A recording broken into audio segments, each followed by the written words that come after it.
Karimnagar municipal corporation ఎన్నికల వేళ కాంగ్రెస్ లో టికెట్ల లొల్లి జరుగుతోంది. టికెట్ నిరాకరించడంతో పార్టీకి రాజీనామా చేశారు యూత్ కాంగ్రెస్ ప్రధాన కార్యదర్శి ఎండి అజీం.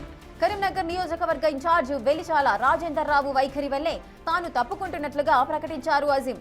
రాజేందర్ రావు కాంగ్రెస్ పార్టీని భ్రష్టు పట్టిస్తున్నారని ఆరోపించారు.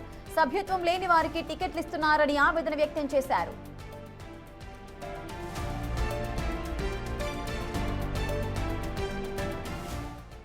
కరీంనగర్లో మంత్రివర్యులు ఎవరు కూడా ఈ కార్పొరేషన్ ఎలక్షన్లలో టికెట్ల గురించి పైరవులు చేయడం లేదు.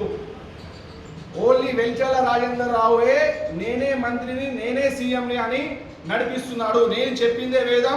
అవసరం ఉంటే నేను 300 కోట్ల రూపాయలు తీసుకొచ్చిన పార్టీలో ఎవరైనా ఓడిపోతే నేను ఇండిపెండెంట్ కానీ వేరే పార్టీలని ₹1 కోట్ల రూపాయలు ఇచ్చి నేను కొనుక్కుంటున్నా అని చెప్తున్నాడు. పెద్దపల్లికి సంబంధించి పెద్దపల్లి రవీందర్ రజిత గారిని గతంలో టీఆర్ఎస్ పార్టీలో ఓడిపోయిన అప్పుడు అధికారంలో ఉన్న టీఆర్ఎస్ పార్టీలో ఓడిపోయిన వ్యక్తిని మళ్ళీ ఆ టికెట్ కూడా ఆయనకి లేదు. అక్కడ వేరే వాళ్ళు జయశ్రీ అని ఉన్నది, ఆమె జయశ్రీ సంబంధించిన ఆమె టీఆర్ఎస్ లో వెళ్ళిపోయింది. అక్కడ టీఆర్ఎస్ టికెట్ కూడా ఖాళీ అవుతుంది, ఆయన తీసుకుంటే బెనిఫిట్ అవుతుంది కాంగ్రెస్ కానీ కూడా లేదు.